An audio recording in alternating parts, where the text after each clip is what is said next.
to our 37th AGM. It's great to have you joining us either here in St Albans or via our live online streaming, wherever you may be in the world. We require a quorum of 30, and I declare this meeting quorate. For those of you who don't know, I'm Sue Cherry, and it's been my honour to serve as your chairman for the past year. If you've attended an AGM before, you'll notice we've chosen to do things a little differently this year via our office here in St Albans. We were keen to offer the opportunity for more people to join us and to take part without the need to travel. We also wanted to keep costs down. If you're joining us online, there will be opportunities through the meeting to ask questions via our website. Our governance officer, Jane Roberts, is manning the computer and will ensure you get an answer to any question you may wish to ask. I would like to extend a particular warm welcome to Rod Mitchell, our Vice President. We've received a number of apologies. I wish those facing or recently having had surgery a speedy recovery. Those running events for our cause a successful day, and those on holiday or personal engagements, I hope you have a lovely time. Here is the outline of the business. We have a few updates and items we need members to vote on. These will be apparent through the meeting. Can I remind you that only members of the charity are eligible to vote? If you're watching us online, you will have been sent details of how you can do this. In order to fully capture the votes, we'll be adding those in the room to those online and announcing the results as soon as possible. We start with the minutes of our last AGM, which was held on Saturday, the 4th of June, 2016. These have been online. They're proposed by myself as an accurate record and seconded by Deborah Hodges. Are there any requests for an amendment? Jane, any online? No. Okay. Then I ask the members of the charity to approve the minutes of our 36th annual general meeting. All those in favour?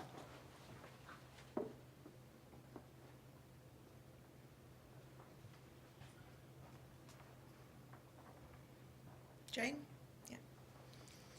Anyone against? No. Any abstentions? No, thank you.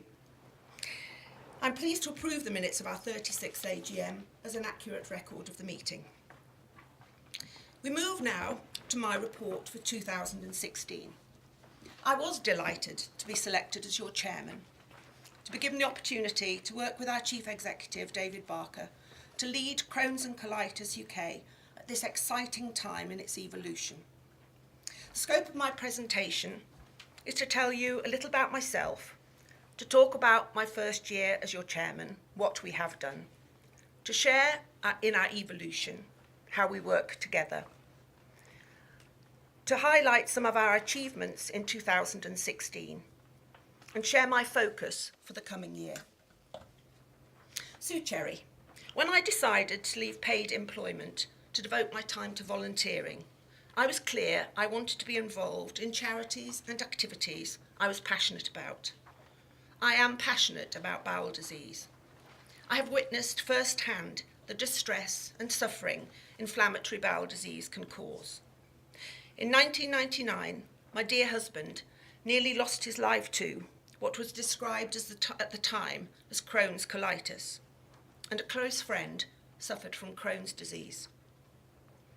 I believe my experience, values and skills match the requirements of Crohn's and colitis at this moment in time. My style is to offer strong, inclusive leadership. I believe that a leader who is non-executive must inspire and support the executive team to give them confidence to do their best for our charity. I've built relationships in which everyone is clear about the part they're required to play in delivering our vision and strategy. With the Board of Trustees, I promote a culture that encourages participation, openness, support and appropriate challenge. I've met with the trustees to listen to their views and share feedback, of which I'm a fan. At this point, I would like to thank the trustees for all they do for our charity, giving their time and expertise. We're fortunate to have such a talented group of individuals.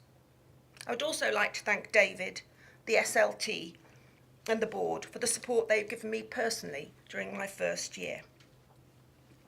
Moving on to what has been the focus of my first year.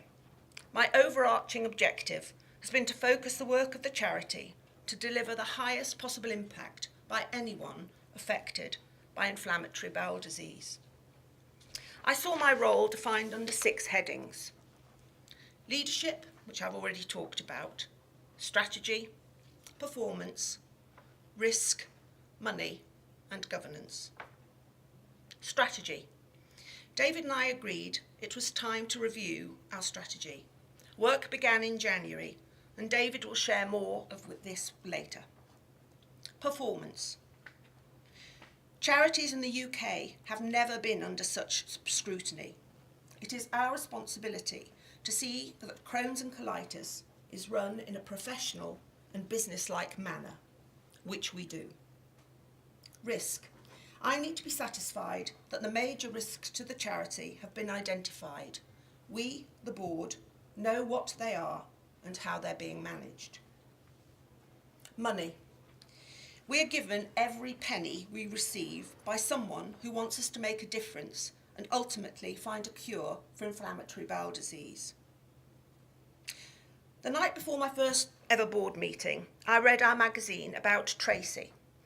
Now, when I shared what I was going to say to you today with a colleague, she said, "Sue, you're always going about Tracy. Have you not got somebody else?" And I said, and I thought about it, and I thought, well, she is right. But what I realised was Tracy, for me, has become to epitomise everybody who raises money for us. And the bottom line is, if I ever meet a fundraiser, I want to be proud of how we've used the money that they have raised. I want to further develop a culture where value for money is at the heart of everything we do. Governance, a word that has grown in prominence in recent years. The Charity Commission's Code of Governance is in its 3rd edition and was reissued this year. It states, good governance in charities is fundamental to their success. It enables and supports a charity's compliance with the law and relevant regulation. It also promotes a culture where everything works towards fulfilling the charity's vision. We focused on this and have made significant progress. Going forward, we have a structure and resource in place to give us confidence that the governance of Crohn's and Colitis UK is firmly in place. I've talked about what we do, but of equal importance is how we work, living our values in all we do. Our executive team came to us in the autumn of 2016, saying that it was time to review our vision, mission and values, in light of the optimism around the opportunities we now see for the future development of the charity. You're going to hear more about our new values later, but as your chairman, I want to reassure you that the revision is, as you see here, building on the past. We have a strong 35-year history. The world is moving and we must keep up. If we just look at our values here for a moment, you can see very much that we have built on the past. Excellence and empowerment. To be excellent, to me, you've got to be ambitious. You don't accept just what you're doing now. Empowerment, yes, again, we need everybody who is involved to feel that they can go the extra mile, that they can bring innovation and initiative. They're not just being told what to do. So yes, we are ambitious. Compassionate goes without saying. To be involved in any way with Crohn's and Colitis UK, you have got to have compassion. And stronger together builds on the words that we had here, collaboration and inclusion. Stronger Together, if you think about it, the staff team are a tiny microcosm of the number of people actually affected by inflammatory bowel disease. If we were to multiply that up, 60 people, I like to think of it as building blocks, sit at the bottom, then if we don't know exactly how many people suffer from the disease, but conservatively 350,000 and more. For each of those, they have a family, they have friends. So we can get to 1 million without looking at the NHS, policymakers, with all the wonderful people who are engaged with us. And really, Stronger Together means actually, as a charity, we need to get out and engage with all of them. You imagine if we had 1 million people in the UK banging the drum about Crohn's and colitis, how much more impact we could have. So we feel that those values actually speak to what we're about now as a charity. We are ambitious, we are compassionate, and we are stronger together. In the boardroom, we remind ourselves, just to show they're alive and kicking, James and I made these, which actually each board member has, and we look at these when we are making decisions. So it actually reminds us to say, are we doing what we are asking everybody to do? Because in my opinion, this work starts at the top. So, where is our sense of optimism and opportunity coming from? Quite simply, the growth of our charity over the last few years. The need for us to constantly look at how we can deliver the greatest possible impact for people affected by the disease. You may have already read our annual report for 2016. It's a very encouraging read. And as you will have seen, David and I chose to entitle our introduction to the review as A Year of Achievement. The numbers speak for themselves. We've seen a growth across the board. There are far too many to mention, but I'll just pick out a few of my highlights. Membership up by 12%. This is the first time in 16 years we've seen such significant growth. We're now, at the end of 2016, at 32,000. Over £500,000 worth of research funded, some new exciting partnerships have been built, and the launch of a dedicated section in our website to help drive patient involvement in research. A 51% increase in our patient information. A staggering 440,000 items were distributed to people requiring information. Calls to our support line were up by 36%. And we had a successful trial on our online chat service. The launch of our, get your teeth in, Not Every Disability is Visible campaign has seen tremendous success across the UK supermarkets. Over 19,000 emails were sent by you, our supporters, to help effect this simple change to the signage for accessible toilets. We're now concentrating our efforts on the travel sector. Our digital strength has continued. We've had another significant year of growth and innovation in our digital work, including a series of very popular Facebook live sessions. Our policy and influencing work has ensured that our More IBD Nurses, Better Care campaign has continued to make impact. In addition, thanks to our responses to a number of consultations made by NICE, we are assuring that the voice of the patient is heard loud and clear when decisions are made around drugs. A significant amount of these successes would not have been possible without our 50 networks of volunteers who have worked tirelessly to run 638 events across the UK, reaching approximately 20,000 people. And they have raised a staggering £165,000. On behalf of the board, I'd like to give you all a huge thank you. In order to achieve this growth in funds, we're investing greater resource in our fundraising efforts. More money we raise, the more we can do for people affected by Crohn's and colitis. We are indebted to all our amazing fundraisers across the UK. Our fundraising strategy, agreed by the Board of Trustees, identified some areas of fundraising we haven't traditionally undertaken, direct marketing being one of these. Over last year, you may have seen us trying new things with new messages, as well as ramping up our nationwide events programme. Our Walk It programme was a tremendous example of this, having seen over 3,000 people come together in 2016 to raise spirits, share stories, and to raise a phenomenal £350,000. I could go on, and there are indeed many other achievements we're proud of, and you can read about these in our annual report. This leads me to my focus for 2018. You're going to hear from David about our new strategy. We've called it Delivering Greatest Impact. That's what we're focused on, delivering greatest impact. The board and I can assure you, are absolutely focused on this.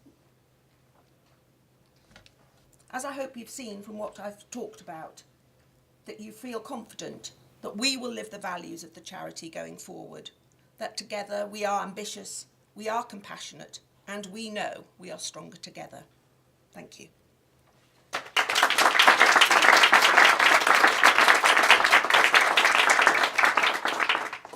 I'd now like to hand over to our Honorary Treasurer, Tom Reddy, who will talk through some of the financials of last year. Tom.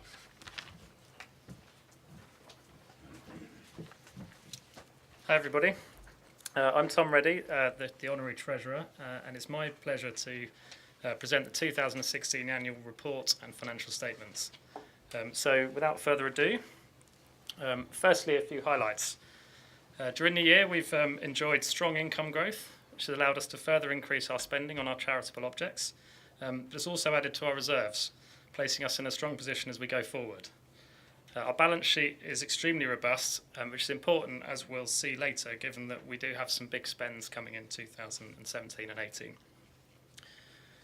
So the next slide here shows our statement of financial activities, which for anyone not familiar with charitable accounting is effectively our profit and loss account.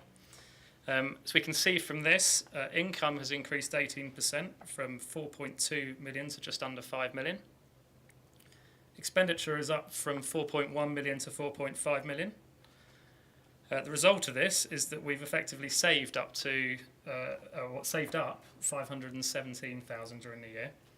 And you can see the impact of this on the balance sheet, which is that our total funds at the very bottom there, the net of our assets and liabilities has increased from 3.1 to 3.6 million.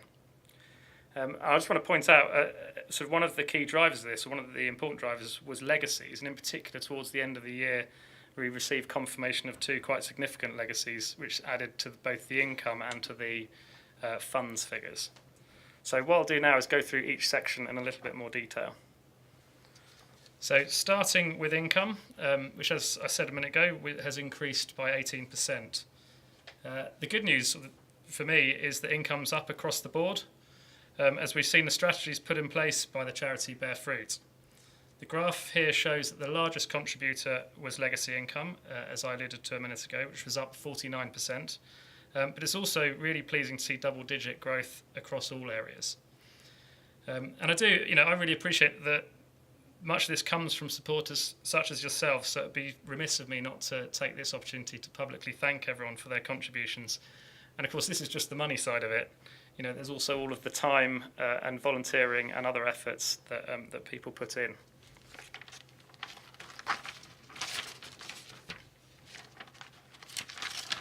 Sorry. So if we go to the next slide, to expenditure, our spend is up 389,000, or 9% year on year. We've been increasing spend across most areas of the charity, which is obviously positive, as it means that we're putting funds to use right across all of the areas that we want to. And what I'll do is I'll just pull out a couple of observations on some of the larger numbers here. Firstly, fundraising. Fundraising is in itself not a charitable object, but the reality is it costs money to make money. So we very closely monitor the return we make on our fundraising spend. Our income to investment ratio, i.e. the cost of fundraising versus what we actually make, is roughly 4 to 1, which is very competitive against many other charities. Next, grant making. Grant making is down during the year. But that reflects a particularly large grant that we made in 2015 in relation to the UK IBD registry. So our 2016 spend is more in line with our historic levels, but we are planning to increase our research spend over the coming years. Marketing and communications next, and this is one I sort of like to point to because as a term it's something of a misnomer. As much of this spend helps us, it's not just about branding, in the form of advertising as sort of companies in the private sector would think of it. Much of this spend helps us directly fulfil our charitable objectives, such as developing and delivering our information and publications that directly support our patients. And it also includes our digital work, such as our website and our social media, where we've seen tremendous progress in supporting and building our community over the last couple of years. And then finally, staff costs at the bottom. Doesn't actually show the figure here, which is 1.7, but it is, again, an important figure that we monitor closely. Significant number of our staff are directly delivering our charitable work, such as manning the helplines, producing information, publications, and all those sorts of activities. Others are helping us to manage and grow and run the charity, such as our finance team and our fundraising team. Without our staff, the charity simply couldn't do the work that we want to do. Again, we closely monitor it and we look at our ratio. The ratio of our income to staff costs is 34%, which compares well to other charities. So moving to reserves, and I want to talk a little bit about reserves because I'm acutely conscious that whilst it's good news that we have a very sound balance sheet, for every £1 that we've saved here, this is of course £1 that a support has given us that we haven't yet spent. So again, we monitor our reserves levels very closely, and during the last year we've taken action to accelerate the spend down of reserves. I personally feel there's a fine line to tread because we don't want to overcommit ourselves with costs that cannot be sustained if we had any blip in our income. But we do, of course, want to spend as much as we can on the things that the money has been given to us for. I do think this graph's quite telling because what it shows is that whilst our reserves have crept up over the last few years, the pace of growth of the reserves is well behind income. In other words, we're spending most of the increase in income that we've had. I also show at the bottom of the slide the breakdown of reserves. Total funds of 3.6. 259,000 is restricted, so we have to spend that on a particular purpose. 1.4 million of that is designated, so we've chosen to spend it on a particular purpose. And some of this is effectively savings for known costs that we have coming soon. And then 1.9 million is unrestricted. And we have a policy that says we want this number to be at 16 weeks worth of running costs. At present, we're a bit above that at 22 weeks, well, I say at present, at the point of the accounts. But as I said a minute ago, we have spend down plans to try and bring this back down to the level that we want it to be at. So coming on to the outlook for 2017. We are looking to overspend this year with a planned deficit of 329,000 to return our reserves to our targeted level. And we have a number of key projects, and the slide, I won't repeat them all, but the slide shows a few here. Some of these are campaigns that will directly further our impact. Others are crucial to prepare and protect ourselves for the future. And in particular, we have a key project in place to update our IT systems. And also in 2018, we will need to relocate as the lease on this building expires. And whether we like it or not, this will bring some moving costs. We also plan to further increase our capacity, both to deliver the services we want to deliver at greater levels and to further grow the charity and our income levels through tapping into a wider range of supporters. So, in summary, the good news is that we're in a great position today with money in the bank, but we want to spend that money, and as you've heard from Sue and we'll hear from David, we have plans to do that. Finally, it's not written down here on the slides anywhere, but an additional sort of agenda item for David and myself over the next few weeks will be, well, weeks and months probably, will be to recruit a new finance director. Ian, who is here somewhere, where's Ian? At the back there. Ian will soon be leaving us to take a short break from work, and so I just want to take this opportunity to thank him for the huge contribution he's made over the last couple of years in bringing forward the finance and the corporate services function. So thank you, Ian.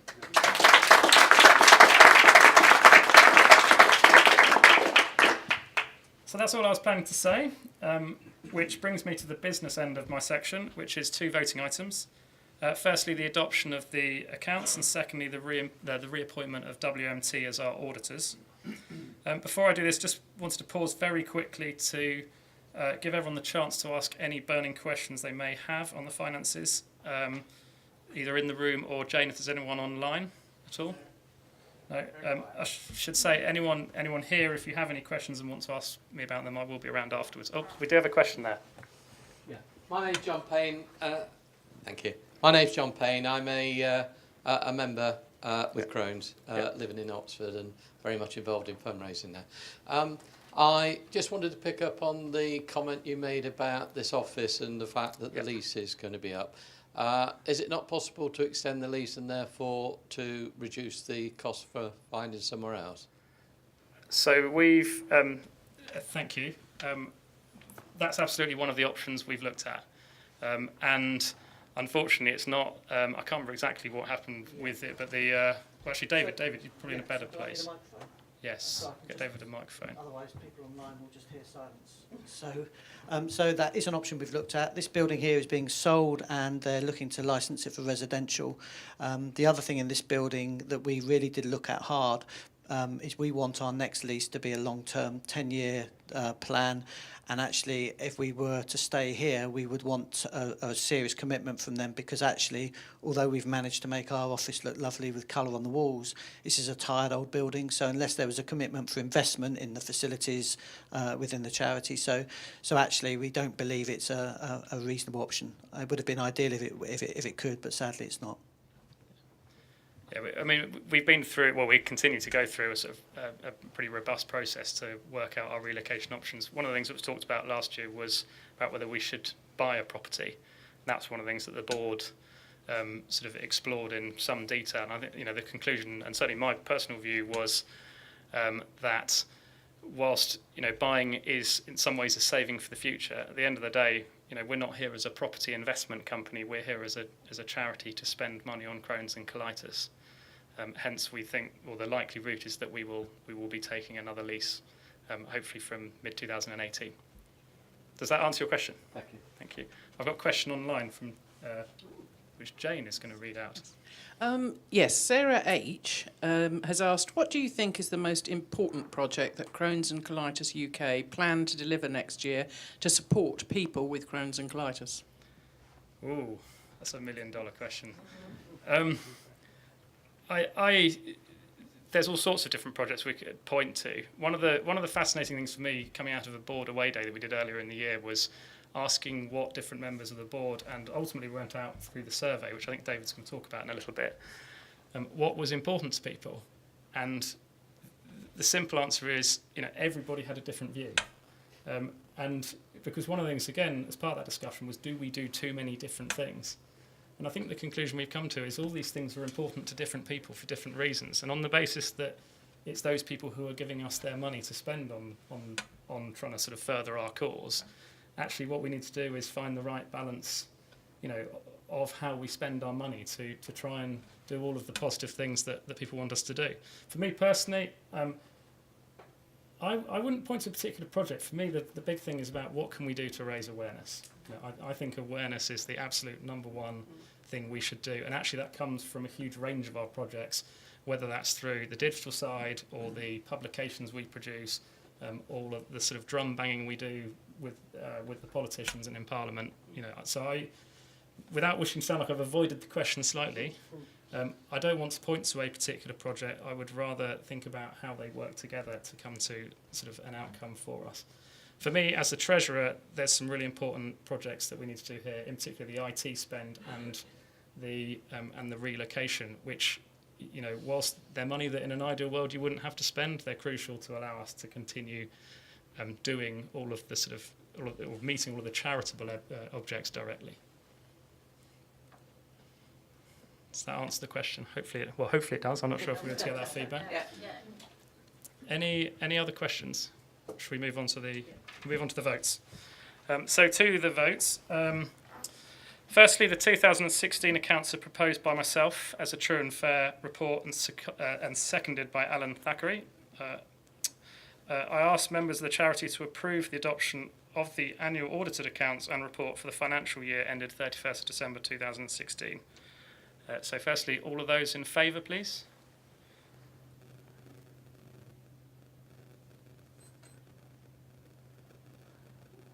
All right. Anyone against? No. Any abstentions? Very good. I'm therefore pleased to adopt the annual reports, the annual accounts and report for 2016. Thank you. I'm getting a bit of feedback. Where it's coming from. And the other area to vote on is to approve the reappointment of Williamson Morton Thornton LLP as auditors of the charity and to delegate authority to the trustees to set the remuneration of the auditors. So all of those in favour, please. Thank you. Anyone against? Any abstentions? Jane, I didn't ask you the time. Any votes from online as well? It has been unanimous online as well as in the room. Excellent, thank you. So I'm therefore pleased to announce the reappointment of Williamson Morton Thornton LLP as auditors of the charity. So thank you very much, everyone. I will hand over now to our Vice Chairman, Alan Thackeray, who will oversee the next agenda item being the re-election of trustees.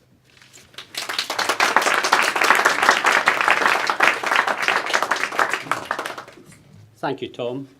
We now come to the re-election of 3 of our trustees whose current term of office comes to the end at the end of this year. As trustees, we are eligible to serve for a maximum of 3 terms of 3 years, and I'm delighted that Sue Cherry, Caroline Silke and Deborah Hodges have all agreed to stand for re-election for another term. And now would like to take the vote for Sue Cherry to be reappointed. Those in favour? Those against? Online? One online. Excellent. Reappointed. Congratulations. Thank you.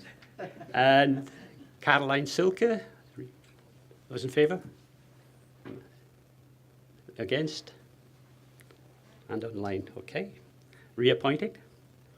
And Deborah Hodges? Those in favour? Those against? Abstentions? No. Reappointed. Thank you. I would now like to hand the proceedings back to our chairman, Sue Cherry.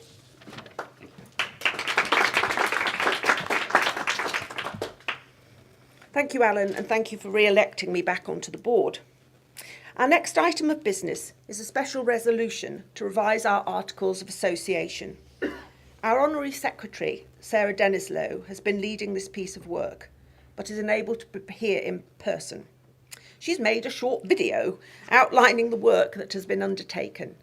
She covers why we wish to make some of these changes, what is being proposed, how we have consulted our members and experts, and the changes proposed. Over to Sarah. Hello, my name's Sarah Denslow. I'm Trustee and Honorary Secretary at Crohn's and Colitis UK. I'd like to talk to you about some changes that we're proposing to the charity's governing documents that we'd like to invite you to vote on this morning. Charities' governing documents are legally binding and include information on how a charity should be run, such as how many trustees there should be, how long trustees should serve, and how key decisions should be made. Our governing documents were drawn up some years ago, and since that time they've grown with the charity, with various clauses added and changes made as the organisation has grown and developed. And as a result, although the documents are still legally sound, they've become quite long, a bit clunky in places, difficult to navigate, and contain a fair bit of information that's not really relevant for the charity anymore. So we'd like to update them. We'd like to make the document simpler, shorter, and easier to use, and at the same time make sure that it's fully up to date with best practice guidelines from the UK Charity Commission and others. We've been really pleased to involve members throughout the review process, starting with a small panel of members which went through the document with a fine-tooth comb, checking every clause. And for the last couple of months, a revised version of the document, which is being proposed today, has been available on the Crohn's and Colitis UK website for members to download, read and comment on. We've also had input from charity lawyers, Bates, Wells and Braithwaite, and from Dorothy Dalton, who's a UK charity governance specialist and who knows the organisation really well. So what are the changes that we're proposing? Well, as I've explained, the key changes are around shortening and simplifying the document as much as we can. And we've moved the various sections of the document into one comprehensive whole and included plenty of signposting so that anyone who's reading it, whether it be a member, a trustee, a member of the charity staff team, an advisor, anyone else, should be able to quickly and easily find the information that they're looking for. Other changes that we're proposing are around the charity's name. So we've updated any references to the charity's name from NAC to Crohn's and Colitis UK.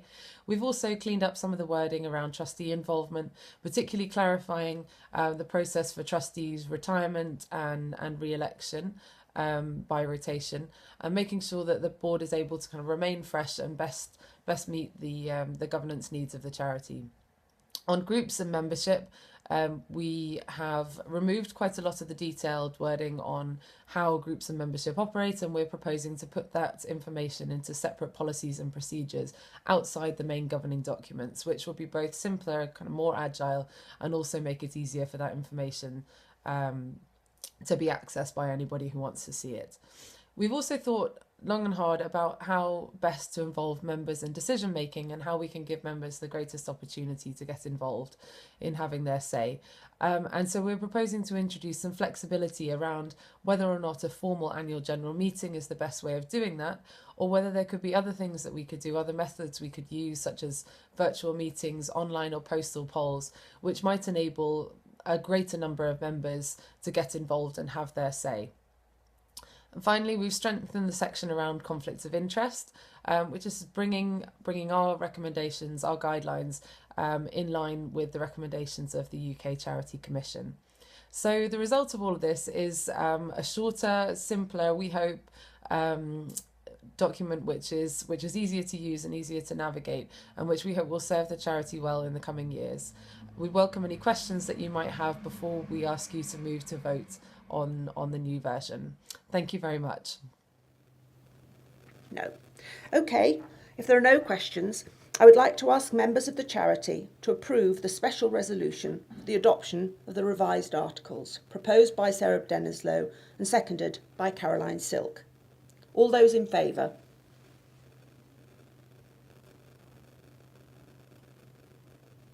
Thank you. Anyone against? Any abstentions? Thank you. I'm therefore pleased to adopt the revised Articles of Association. I would now like to hand over to David, our Chief Executive, who will talk to you about our new 5-year strategy. David. Thank you, Sue. Good morning, everyone, and if you're watching us online, morning to you as well. I've just been watching a bit of it on my iPad down there, so it is all working, and there's a few questions coming in, so that's great, so welcome. I'm just going to take a few minutes really talking about the future. Sue's outlined a little bit about where we've come over the last year, but we've done a lot of work with the board, with our members, with clinicians over the last few months, really looking at where we feel the charity needs to go over the next 5 years. And we've entitled it, as the slide says there, Delivering Greatest Impact. And that's a term that we're using more and more in the charity about what we want to really deliver over the next 5 years.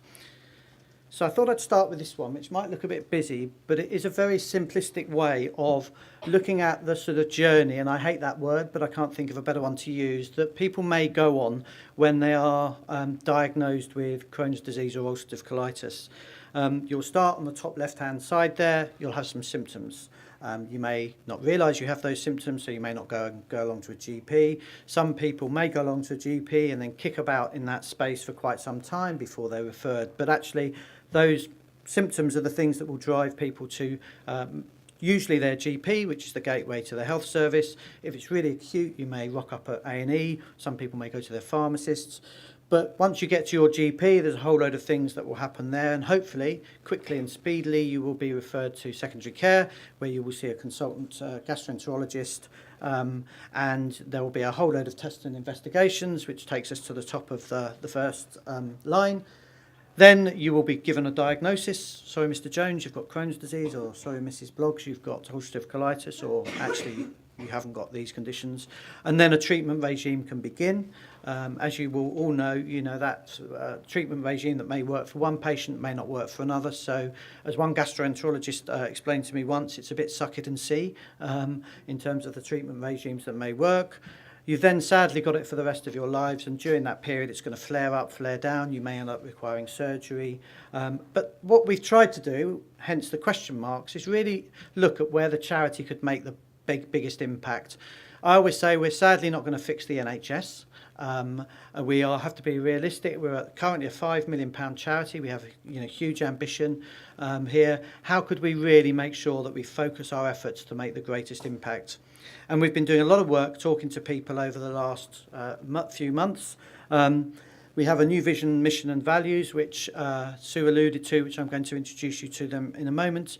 We did a lot of work earlier this year with focus groups, going out and talking to people, working with the board to really shape what I think is something that we have now that is really exciting in terms of our vision and mission, our values that will guide us over the next 5 years and beyond. The second thing we did, and we always get a phenomenal response to surveys, we had a national survey earlier this year. We got 12,500 responses. Now that is, for me, having worked in other disease areas, breast cancer, heart disease, inflammatory bowel disease is the disease area where I've seen really amazing engagement from the community. And I think 12,500 people responding to a survey to give us a sense of what they felt was important was a really critical part of the listening exercise that we've done to help us shape our priorities over the next 5 years. The clinical engagement that we've had has been great. I've spent a lot of time travelling around the UK, talking to clinical teams, talking to gastroenterologists. A lot of the team here have been doing also just to help us shape those 5 priorities, which I will talk about in a moment, and really help us to refine them to make sure that we were really focused. So we've had a really good engagement programme of members, supporters, clinicians across the UK, and all of that has obviously been driven by our Board of Trustees and the staff team here. We've had a number of workshops, lots of discussions going on. And what I'm going to do is show you, because it would do it hopefully far better than I could just standing here talking, a new little 2 or 3 minutes, I think it is, video that we've produced, which introduces some of these new elements of where we're going in the future. How do you transform the lives of hundreds of thousands of people right across the UK and give them hope for a better future? At Crohn's and Colitis UK, this is what we want to achieve for everyone affected by Crohn's disease and ulcerative colitis. Inspired by our fantastic members and supporters, our new 5-year roadmap is shaped by the community, for the community. At the heart is a bold new vision for the charity. Improve lives today, a world free from Crohn's and colitis tomorrow. It won't be easy, but we can succeed.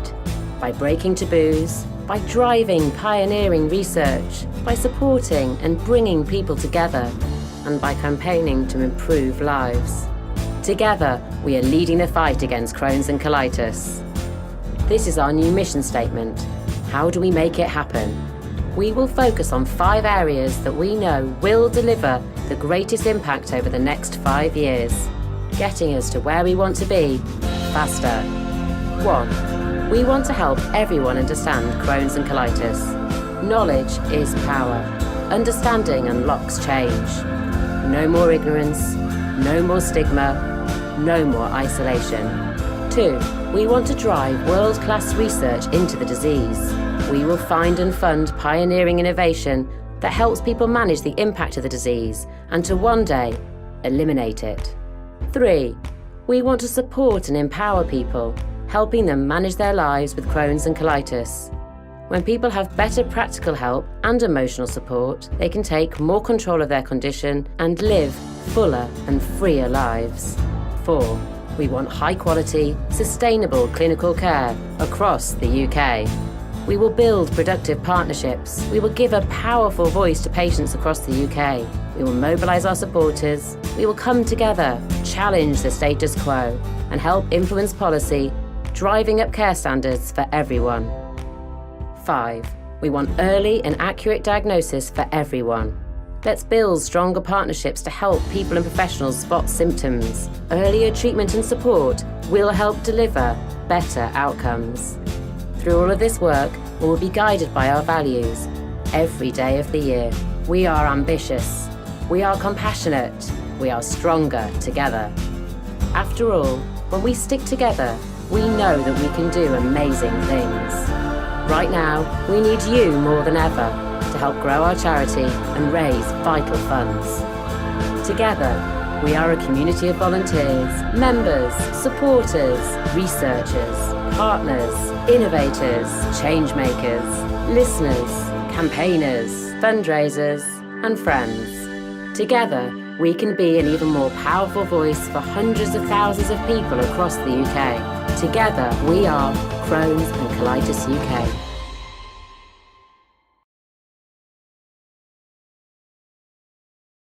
So there it is. We're really pleased. That's hot. You are the first. That's the first viewing we've had of that.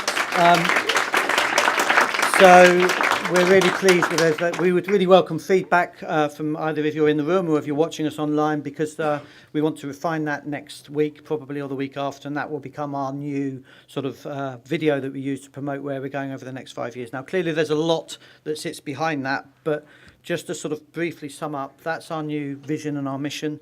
And the values that we will be guided by over the next 5 years and beyond. And we're really pleased. There was nothing wrong with the old ones, but we believe that these are actually ones that will really take us on the trajectory that we all want to see the charity go in.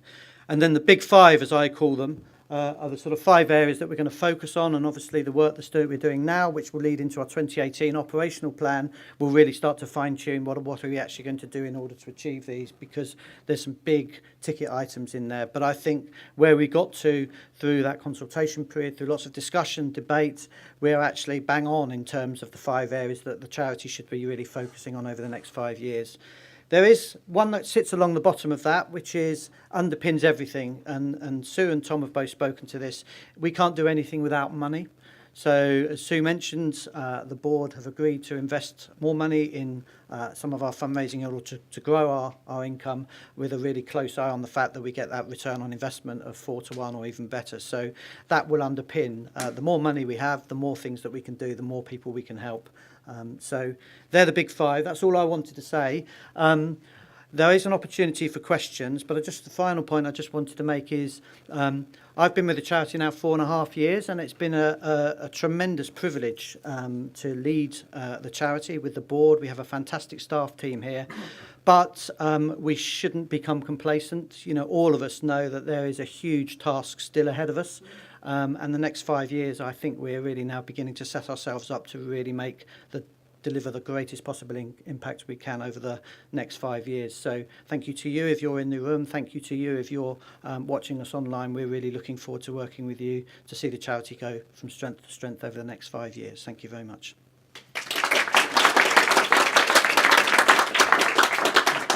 Before I hand back to Sue, just to close, has anyone got any questions? So, yes. You'll need the microphone, otherwise there will be a silence online. Thanks. I speak as a parent and member. Looking at the journey on the 3rd or 4th slide of your presentation, I wanted to ask you whether or not there's a particular area of the NHS sort of treatment journey where you find resistance. It's almost as if there are blockages in terms of the way a patient or a potential patient interfaces with the NHS. And I know from our own experience that sort of, you talked about kicking around the GP surgery part of the journey. I mean, where is the resistance exactly? So how long have we got? No. So I think there's one key word in that, which is variation, because actually in some areas you see really gold standard ways of working, clinical teams really engaging well with patient groups in order to drive quality improvement in services. The gulf that there is still in every disease area actually between primary care and secondary care is huge, and actually some of the work that we've already started doing sort of as a precursor to the early and accurate diagnosis is we've joined forces with the Royal College of General Practitioners, and we've kicked off something called a Spotlight project, which over the next year is just focusing a real spotlight on inflammatory bowel disease in primary care. So I don't think there is, sadly, I'd love to be able to say the blockage is here or the reluctance is there, but actually it's such a huge complex area, and going back to where one of our priorities there is about driving high quality clinical care, we have to focus really hard on where we think that will be. One of the other things that we've started looking at is we had the first meeting last week of something called IBD UK. So IBD UK has brought together 18 different organisations. It's brought together the Royal College of Physicians, it's brought together the surgeons, Royal College of Surgeons, it's brought together the British Society of Gastroenterology, the pathologists, the physicians, into one powerful group called IBD UK. And if we are going to influence and address some of the issues that you can see and many other people have to live with day in, day out, I think that potentially could become a powerhouse to drive change, to influence, and to get some of the changes that we need to happen in fundamentally what we all know is a broken National Health Service. So I wish I could answer that very quickly and easily. Helen's got a hand up here. She may be able to add to that. Thank you, Helen. Yeah, I think just one other thing I would add to that is the campaign that we're running at the moment for more IBD nurses, because if there's one person who is best placed to unblock some of those blockages, it's often the nurse. Yeah. That's a really, really good. Thank you for that, Helen. Because we love nurses. Patients love nurses. The consultants love nurses. There's just nowhere near enough of them, and the ones that we have are seriously overworked. So, which is why we launched last year the more IBD nurses, better care campaign, and we will continue to do that going forward. So, any other questions, Jane? Anything? Yes. Thank you for waiting for the microphone. Thank you, David. I'm a member of the charity. My question is around fundraising and corporate fundraising and also working with pharmaceuticals. How are they helping the charity, and how is the charity engaging with those particular bodies? Okay, so we have, and Sam Affim, our Director of Income Generations, if he might want to add to this. So we currently do work with a number of pharmaceutical partners. In every charity I've ever worked in, it's a very fine balance you tread with pharmaceuticals. They clearly have a lot of money, and what we try to do through our corporate partnerships, and actually Jo Pearce, who's our corporate partnership manager, is also here as well, so if you wanted to chat with her afterwards, she'd be able to fill you in. It's not just about money. Money is important, but actually the partnership in its best sense is actually when you're working on common goals. So some of the partnerships we've had have, yes, given money to the charity, but they have helped us deliver in true partnership, specific areas of work. So we do work with them. It's always a fine balance, and actually part of the work that Sam and the team have been doing is looking at how we grow every element, but looking at those areas we traditionally haven't done well enough or enough of in order to grow that income. Is there anything you want to add to that, Sam? Just that over the last couple of years, we've slightly changed our strategy of working with pharmaceutical partners, because previously we had a very wide range of pharmaceutical partners where we were getting money for little bits of work. And to build on David's point, we wanted to ensure that everything that we did with the pharmaceutical partners was actually something we would have done even if there wasn't money attached, where there was a real synergy between the direction that we wanted to go and that we were leading on that, and the direction that they wanted to go. So we've now moved to having 7 or 8 more significant partnerships for a longer term, where we've got predefined endpoints that meet our charitable aims, which is great. Yeah, and I think that longer term, we signed up last year, I think it was, our first 3-year partnership. We'd always just done 1 year. What are we going to do this year? What are we going to do? So that 3 years works for us. And if you're out there listening online, any of our pharmaceutical partners, 3-year partnerships is what we're after. So you heard it here first. Okay. Yes, another question in the middle there. Hi there, I'm a member, volunteer, sufferer. Last week, just touched on what's been discussed there. I took part in an IBD advisory panel, which was actually advertised through the website. There was 4 of us there, and the amount of information that they took away and I took away from them was just unbelievable. And they went away from that meeting being, their thought process, the perfect contact in the UK is yourselves. It's not going to go anywhere unless I can start linking in with yourselves, so hopefully that will happen. Yeah, well, good. Thank you for going along to that panel. You know, the power of the patient voice, which you will have seen on the animation, is absolutely key, whether it's in those advisory panels, whether it's with our work with NICE. This year we've seen ustekinumab, one of the new biological treatments, come through NICE, and actually some of the clinicians who were advising on that said it probably wouldn't have gone through without that patient voice being on the panel. So that's a really key part of our work. And I've only just managed to say ustekinumab. so I thought I'd say it twice. Any final questions then before we move on and hand back to Sue? But thank you very much indeed then, Sue.